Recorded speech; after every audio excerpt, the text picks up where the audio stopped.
પ્રકરણ 5 ખોટો જવાબ.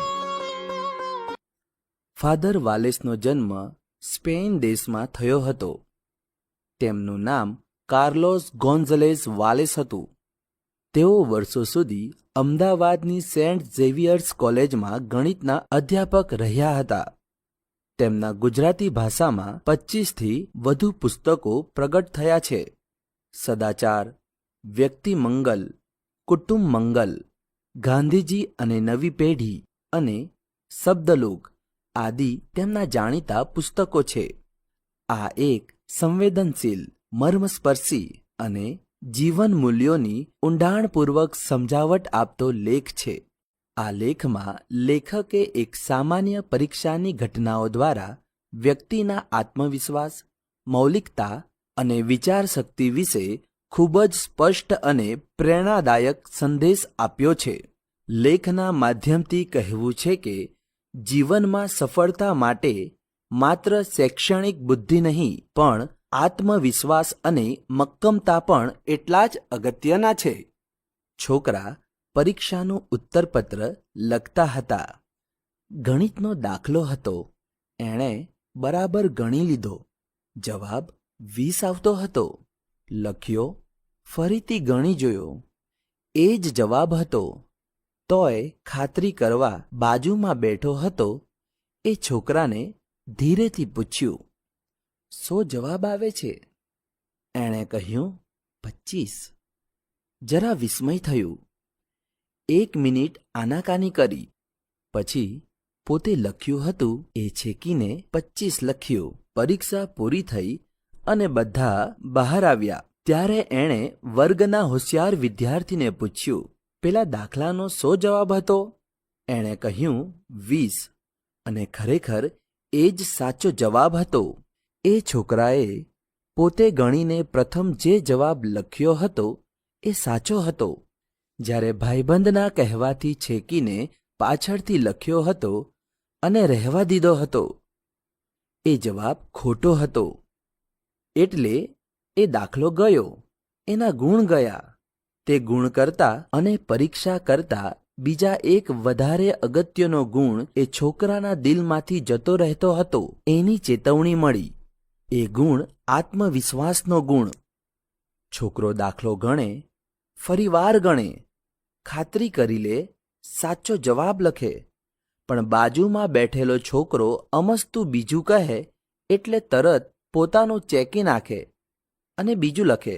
પોતાનો વિશ્વાસ નથી, પોતાનું માન જ નથી. પોતાની ગણતરી કરતા બીજાની વાત સાચી, પોતાની ખાતરી કરતા બીજાની ભૂલ સારી. એમાં પોતાની બુદ્ધિનું અપમાન છે, પોતાના વ્યક્તિત્વનો દ્રોહ છે. બીજા છોકરાને કેમ પૂછવું પડ્યું એમ તે એ બીજો છોકરો વધારે હોશિયાર નહોતો. એને પૂછવાથી કોઈ ખાતરી ન થાય તો કેમ પૂછવું પડ્યું? ટેકો જોઈતો હતો એટલા માટે, પોતાને વિશ્વાસ ન હતો એટલા માટે. પોતાની વાત કરતા બીજા કોઈની વાત એ માનવા તૈયાર હતો એટલા માટે. બીજા કહે એ સાચું ને હું કહું એ ખોટું. બીજાની સૂચના સાચી અને મારી ગણતરી ખોટી. મહેનત કર્યા પછી મારો જે જવાબ આવે એ ભૂસી નાખું ને કોકના સહેજ નિર્દેશથી મળેલો જવાબ મૂકી દઉં. એટલે કે મારે હાથે થયેલું મારું અવમૂલ્યન છે, મારું અપમાન છે, મારું રાજીનામું છે. ખરી વાત તો સાવ ઉલટી છે. બીજાના જવાબ કરતા મારો જવાબ સાચો. મારું કામ છે, મારી ગણતરી છે, મારો વિશ્વાસ છે. અને જવાબ ખોટો હશે તોય મારો જ હશે અને હું એ મારા જવાબ તરીકે રજૂ કરીશ ને ભૂલ હશે તો સુધારી લઈશ અને શીખી જઈશ. પણ મારો જવાબ તે મારો અને મારી ગણતરી તે મારી. કોઈને પૂછવાની જરૂર નથી. ને પૂછ્યા વગર પણ જો બાજુમાં બેઠેલો છોકરો બીજા જવાબ કહીને જણાવે તોય હું મારો જ લખીશ. સાચો તો સાચો અને ખોટો તો ખોટો, પણ મારો ખરો. મારા ગણેલા દાખલાને અંતે હું બીજાનો જવાબ ચડાવું એ કેમ શોભે? વિચાર મારો અને પરિણામ બીજાનું, ગણતરી મારી અને રકમ બીજાની. લખાણ મારું અને સહી બીજાની, એ રીતે જીવન ચાલે? મારા દાખલાને માટે ઉછીનો જવાબ ન જોઈએ અને મારા જીવનના માટે ઉછીની જવાબદારી ન જોઈએ. મારો દાખલો હું શરૂ કરીશ અને હું પૂરો કરીશ, અને મારું જીવન પણ હું પોતે હાથમાં લઈને પૂરું અને આખું જીવીશ. આ ખાલી પરીક્ષામાં ચોરીનો સવાલ નથી. એ તો ગૌણ વસ્તુ છે.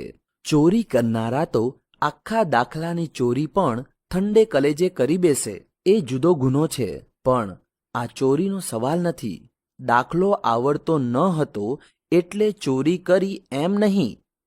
દાખલો બરાબર આવડતો હતો, પણ વિશ્વાસ નહોતો એટલે પૂછી લીધું. માટે ચોરીનો પ્રશ્ન ન હતો, અવિશ્વાસનો હતો. ગણિતનો પ્રશ્ન ન હતો, વ્યક્તિત્વનો જ હતો. ગણિત પાકું હતું, પણ વ્યક્તિત્વ કાચું હતું. એનો દોષ હતો, અને તેથી એ સામાન્ય ચોરી કરતાં વધારે ગંભીર હતો. આત્મવિશ્વાસનો અભાવ હતો. પોતાને વિશ્વાસ નહોતો એટલે વિચાર કરવાનો શો અર્થ? પસંદગી કરવાનો શો અર્થ? દાખલા ગણવાનો શો અર્થ? છેવટે બીજાનો જવાબ લખવાનો છે તો પહેલેથી લખવા દો. છેવટે બીજા કહે તે પ્રમાણે કરવાનો છે તો પહેલેથી કહેવા દો. પોતાનો દાખલો લખીને છેલ્લે પારખો જવાબ કેમ લખાય? પોતાની બુદ્ધિ ચલાવીને છેલ્લે બીજાનો નિર્ણય કેમ સ્વીકારાય? એ છોકરાને આજે પસ્તાવો છે. ખોટો જવાબ લખ્યો એનો પસ્તાવો છે. પણ વિશેષ તો પોતે સાચો જવાબ મેળવ્યો હોવા છતાં મનની નબળાઈથી અને ભાઈબંધના કહેવાથી ખોટો લખી નાખ્યો એનો પસ્તાવો છે. ઘેરથી એને કહેશે કે ગણિતમાં ઓછા માર્ક આવ્યા છે એટલે ગણિત પાકું કરવું જોઈએ, પણ પોતાનું દિલ એને કહેશે કે એનામાં સ્વતંત્રતા, મૌલિકતા, મક્કમતા નથી અને વિશેષ તો આત્મવિશ્વાસ નથી. એ પણ પાકા કરવા પડશે. કરશે? લેખક જણાવે છે કે આ માત્ર ગણિતની ભૂલ નહોતી, પણ આત્મવિશ્વાસના અભાવની પીડાદાયક અસર હતી. પોતે સાચું હોય છતાં બીજાની વાતમાં આવી જવું એ પોતાના વિચાર અને વ્યક્તિત્વનું અપમાન છે. મારું કામ છે, મારી ગણતરી છે, મારો વિશ્વાસ છે. આ ભાવ જ આત્મવિશ્વાસનો મક્કમ પાયો છે.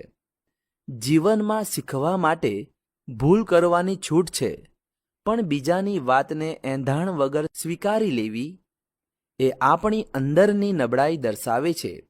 વ્યક્તિએ પોતાનું વિચારીને પોતાની રીતે નિર્ણય લેતા શીખવું જોઈએ.